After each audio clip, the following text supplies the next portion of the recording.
swinging in, and it's a fair ball, and Wayzata wins it. Champlin Park back to state for the third straight year. Welcome to Sports Jam. I'm Jay Wilcox. I'm John Jacobson. Today on the show, playoff boys hockey plus section boys swimming and wrestling. We'll meet two sisters who have helped Cooper to a great girls basketball season in our Sports Jam Spotlight. Plus, we'll talk boys basketball with the Champlin Park Rebels. Let's start with gymnastics. Champlin Park came on strong late in the regular season and scored nearly 148 points to win the Section 5AA title. The Rebels qualified for state for the fourth time in 5 seasons. Highlights from AA team competition. The Rebels' Emma Saxa competing on the uneven bars, and she scores a 9.325. On the balance beam, Champlin Park's Kara McElmurray scores a 9.1 for the Rebels. Floor exercise, Sydney Eckert scores a 9.25 for her routine. To the vault, McElmurray with a 9.15 score here on a great night for the Rebels. And Cheney New is nearly perfect on her vault, scoring a 9.8. Rebels set a school record for points in a meet. Stillwater wins his first Class AA team title, scoring 150.25. Lakeville North is second, and Owatonna is third. Champlin Park in fourth place with a score of 147.975. One night after the team competition, local gymnasts competed in the individual Class AA meet. And Champlin Park freshman Cheney New, back to defend her state all-around title, starts strong on the vault. She lands with a score of 9.75. Her first event of the night, New would finish second in both the vault and the bars. Park Center's Annika Lee qualified for state in 3 events, including vault. Lee scores a 9.475 and places 14th overall. 9 days after setting a personal best on the uneven bars at the Section 5AA meet, Wayzata sophomore Grace Trainer with a score of 9.6875. That's good enough to win her the state title. Maple Grove's Nadia Abbott qualified for state as an all-rounder. She finishes second in the balance beam in Class AA, and she was 12th in the all-around. Floor exercise, Trainer finishes just off the medal stand. She comes in with a score of 9.575, good for 7th place. She was also 7th in the all-around. New finishes her night in style. She repeats her individual title in floor exercise with a score of 9.80 on her way to capturing her 2nd straight Class AA all-around championship. Here's what the 3 local medalists had to say after the meet. I'm glad that all my hard work has paid off. It just feels good to have won again. My goal is just like do your best but have more fun, because like last year I was really focused and like tense and I didn't have as much fun as I could have, but this year I had way more fun. I guess I was really hitting it. I didn't even think I was going to place that far up. I was maybe thinking 6th or 5th, and then when Cheney got second I was like, oh wait, like that's me now, so I was like, oh, it feels nice though. I'm just really happy that I placed finally at state because it's my 3rd year, and I've just been working really hard on beam, especially because it's my favorite event.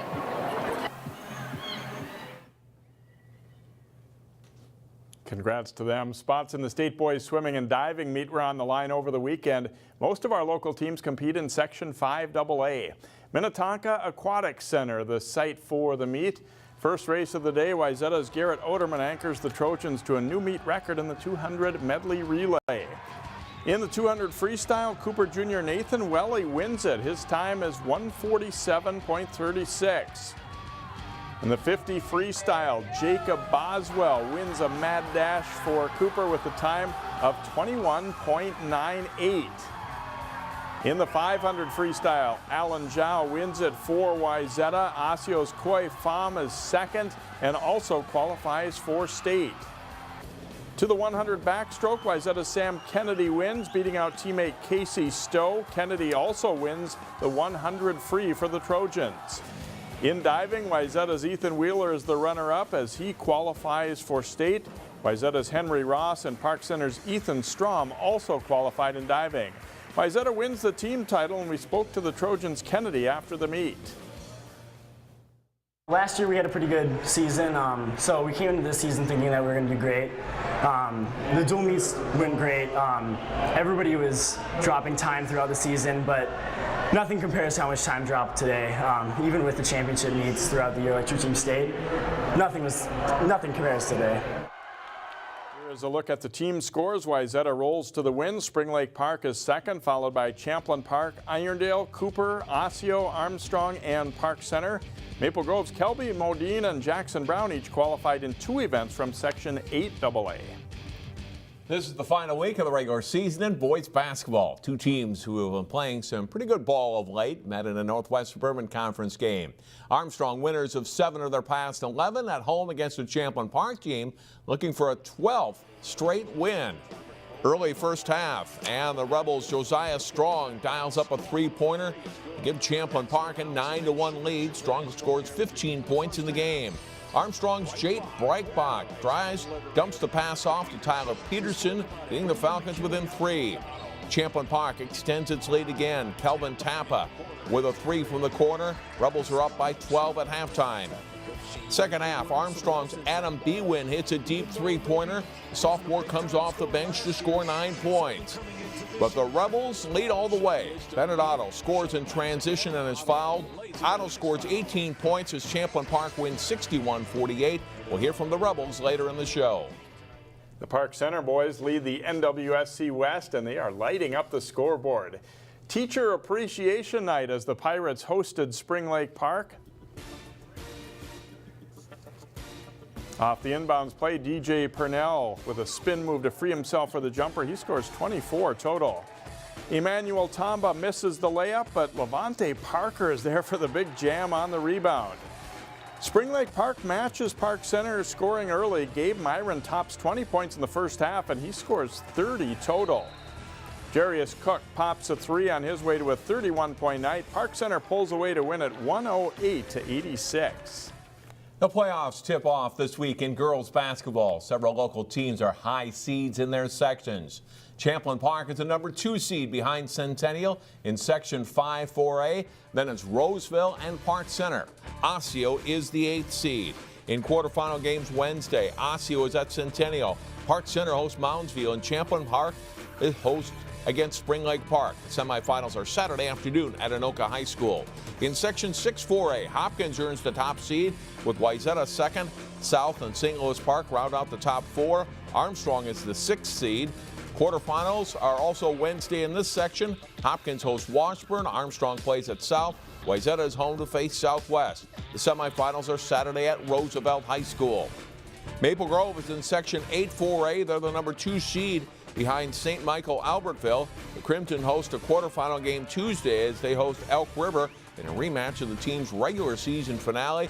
A win would put Maple Grove into Saturday's semifinals. Cooper is in Class 3A now, and the Hawks are the number 1 seed in Section 6. Waconia is second, followed by Benilde and Orono. Cooper has a bye into the semifinals, which take place Saturday. In Class 2A, Maranatha is the 2nd seed, and Providence number 7 in Section 5. Heritage is the number 2 seed in Section 4A. There should be some great section tournaments. We have a lot of good teams in the area again this winter. Yeah, no doubt. It'd be interesting to see how Cooper and Maranatha fare as well in their new classes this year. Still ahead, state girls hockey highlights, plus boys hockey and wrestling. Stay with us.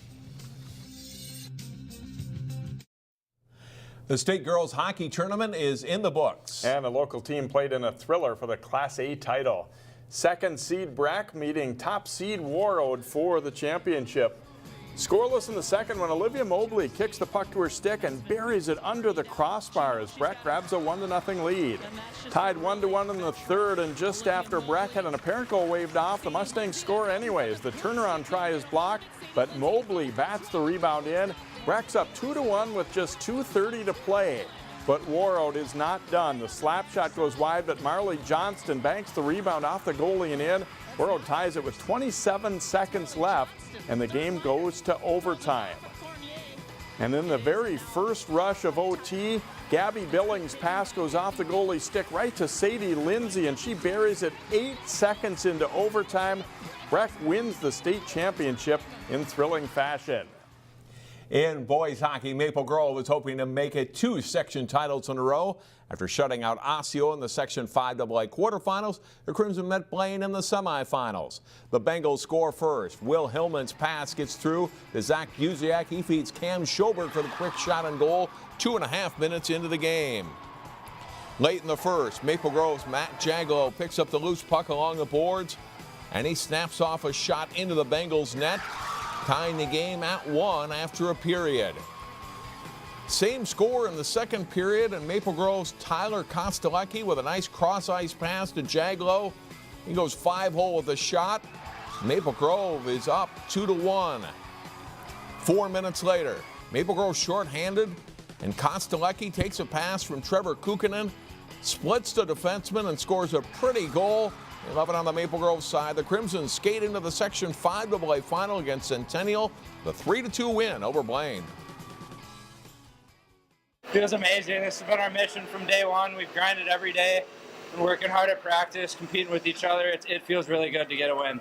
I mean, you just got to stay focused, realize how much miles are left in the game, and if you just keep playing your systems and believe in what you're doing, you're going to come out on top, and that's what we did. In Section 6 AA, Wayzata is the 2-time defending section champion. The Trojans are the number 3 seed this season. They hosted Blake at the Plymouth Ice Center in the quarterfinal round. Colin Schmidt wins the face-off to himself, slides it to Luke Fairchild.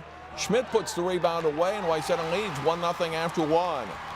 Face-offs are big. Schmidt wins a draw back to Michael North, and his slap shot finds the net, and the Trojans increase their lead to 2-0. Later in the second period, Wayzata on the power play.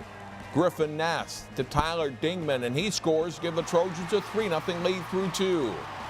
But Blake isn't out of it. Down 3-1. They score as Joe Miller puts the rebound away. Bears within a goal at 3-2.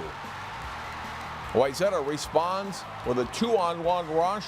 Joel Matthews sets up Ness for the goal. Each team scores once more. It's Wayzata advancing with a 5-3 win. And the Trojans pull out a close win in the semifinals, beating Cretin-Derham Hall 3-2. Alex Saleh had a goal and an assist, and Trevor Wong made 23 saves. The Trojans meet Edina for the section title Wednesday. They lost to the Hornets twice during the regular season. Good luck to the Crimson and Trojans later this week in section finals. Yeah, I don't know if either of them would be considered the favorite coming in, but the playoffs have shown they definitely are playing well and definitely have good shots. It's going to be interesting to see how those turn out. Well, after St. Michael Albertville captured the team title a week ago, individual titles were on the line in Section 5 3A Wrestling Saturday. Mound West Tonka, the site for this tournament. Finals highlights here at 106. Maple Grove's top-ranked Joey Thompson gets the takedown on Wayzata's Cale Swenson. Thompson rolls to a 16-3 win against an injured Swenson. It's Maple Grove versus Wayzata at 138, as well as Mitchell Hogue of Wayzata takes Gavin Peterson down on the way to an 11-5 win. Both go to state. At 145, Wayzata's Parker Carey trails by a point to top seed Hayden Lamons of St. Michael Albertville until this reversal. Carey wins the match 6-5. To 170, Osseo's Adam Lanners is in orange. Wyatt Lidberg of STMA scoots around for the takedown and wins 5-1. Both advance. It's a tight tactical match at 182, and STMA's Gabe Anderson gets an escape against Taylor Meisner of Osseo for the only point of this match. It's Maple Grove versus Osseo at 220. Adam Skogman of Maple Grove gets the takedown as he beats Jagger Shack of Osseo 5-1. At heavyweight, Maple Grove's Isaac Bamer giving up about 80 pounds to Aaron McMurdo of Park Center. McMurdo misses on the throw, and Bamer wins the heavyweight title despite weighing in at 198 pounds. Here's what 4 local winners had to say. It feels pretty good, you know. I was the 2 seed going into it, so I just kind of threw everything out there and wrestled hard, and that's outcome is what it was. Everybody's out to battle and have a grind, and I know the last match of the day for me, I was just going out to score. I'm going out to win the section championship, and that's what I did. So the mindset was there for me. I got focused before I came here. I think I did what I wanted to do. 2 techs, I probably could have pinned, but it is what it is. I know I was an underdog and not exactly supposed to win where I was, but I I really felt like I could do the best that I could at heavyweight. And the state tournament is this week. The state adapted floor hockey tournament is a couple of weeks away. Two teams from the area met in a PI division contest as Maple Grove, representing all of District 279, hosted Robbinsdale Hopkins Mound. Calvin Gert delivers a nice pass and Vincent Liu buries it for the Robins. It's one of 3 first period goals for them. Second period, and Johnny Perez tracks it down for the Crimson. His shot is juggled by the goalie and it drops in for a goal. Maple Grove pulls within 4-2. Brendan Bosker Elliott fires a cross-court pass to Gert and he hits the net for the Robins. Their lead is 6-2 at this point. Navarro Tollefson, though, blocks the clearing attempt and scores for Maple Grove. The Robins, though, still lead at 6-3 through the first 2 periods. And they get the only scoring of the third. It's chipped in front and Gert sweeps a backhander in to make it 8-3. And then from center court, he'll line up a long run. He hits the back of the net as the Robins take this one by a score of 9-3. And floor hockey is fun. That was some great action there, right? Should be a great tournament, and that one also coming up in a few weeks. Next up in our Sports Jam Spotlight, meet 2 sisters who've helped the Cooper Hawks to their best season ever in girls basketball. The Cooper girls basketball team wrapped up the regular season with a record of 24-2 and ranked #1 in the state in Class 3A. The Hawks are a solid team top to bottom, led by sisters Aja and Kierra Wheeler. Here's Jason Melillo with this week's Sports Jam Spotlight.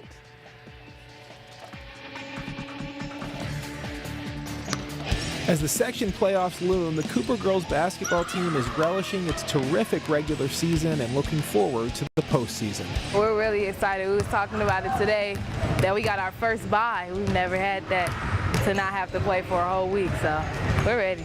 Junior Aja Wheeler and her younger sister Kierra are the Hawks' leading scorers at 14 points a game. Aja is a versatile guard who's especially hard to stop when she attacks.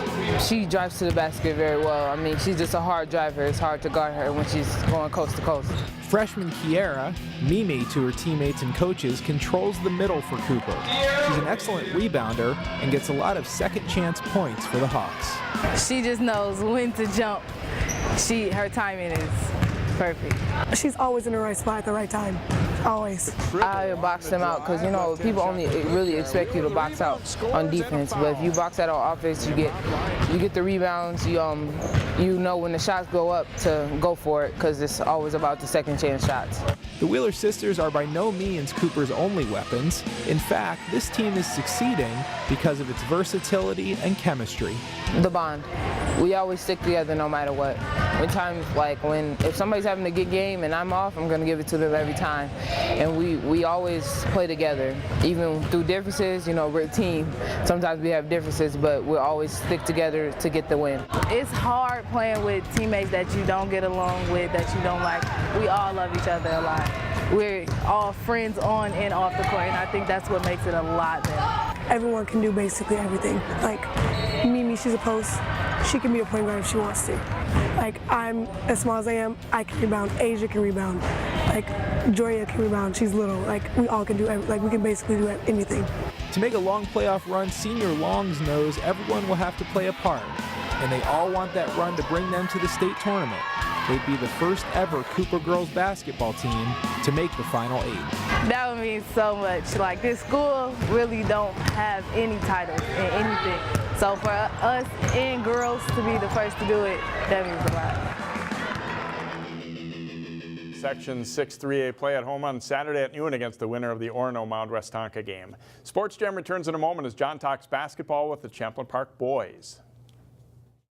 Welcome back to Sports Jam. Earlier in the program, we showed you Champlin Park's win over Armstrong. It was the 12th win in a row for the Rebels, and they join us now on the show.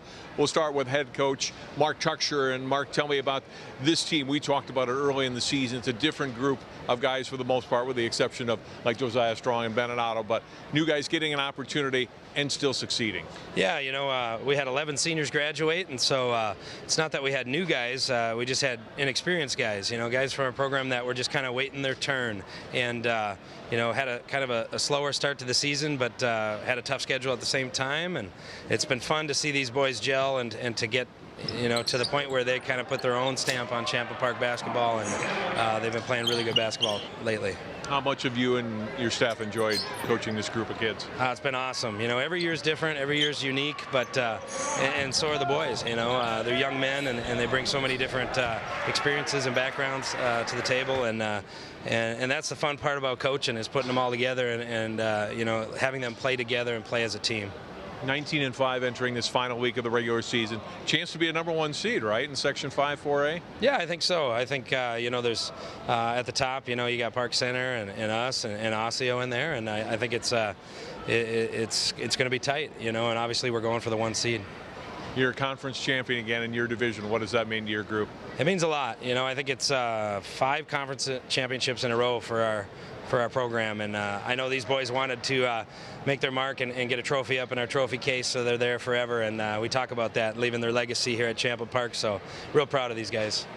Coach, good luck in the final week and in the postseason. Thanks a lot. Josiah Strong's had a great senior season. Tell me about this year for you and your team. How much have you enjoyed this run? Yeah, I've enjoyed this run a lot, actually. I mean, it's a new role, different team. I enjoyed last year's team, obviously going to state championship, but this team is another great team, I think, and we're really gelling together and playing well as of late, so it's been fun. Tuesday night, Maple Grove's been a good rival for you guys the last several years. How much do you enjoy playing the Crimson, and the last 2 games at home as well? Yeah, Maple Grove, always a big game, big crowd, fun atmosphere, so it should be fun. And then last 2 games at home is always good to end the regular season at home, so we're hoping to come out strong both games and continue this winning streak. I mentioned the 12-game win streak. Guys were 7-5. What changed to make you guys, to put you guys on this roll? Yeah, I would say we just started to play together, kind of everyone filled their roles, because we only have 2 returning varsity guys last year, as crazy as it sounds, so we just all had to fill our roles and bond together, and we've been playing how we knew we could play. It was a matter of time. What does it take to win the next 5 games and get back to state for Champlin Park? Yeah, we're gonna have to even get better than what we're doing right now. Right now we're playing well, but we want to get to the next level and reach our peak towards the postseason was our goal. So we just got to keep playing together, playing as a team, and coming out every night regardless of their opponent. Josiah, good luck the rest of the way. Thank you.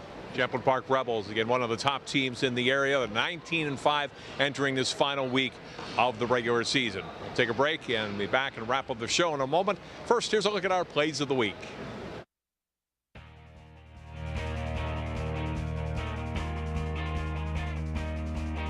Nice pass. Adams to return.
Help feed those in need by attending the Empty Bowls Osseo Area Schools event on Thursday, March 8th. Find out more at ccxmedia.org under Cities and in the Community. Our game of the week is the Section 6AA Boys Hockey Final. Wayzata meets Edina for the title for the 2nd year in a row. The game is Wednesday evening at 6 at Mariucci Arena. Region 6AA is not allowing any live television or web streaming of this game. You can watch it Thursday night at 10 p.m. and Saturday at 10 a.m. on CCX Channel 799 and 12 and online at ccxmedia.org. And that will do it for this week. It's a big week ahead with state wrestling and boys swimming, plus section finals in hockey and more. See you next time on Sports Jam.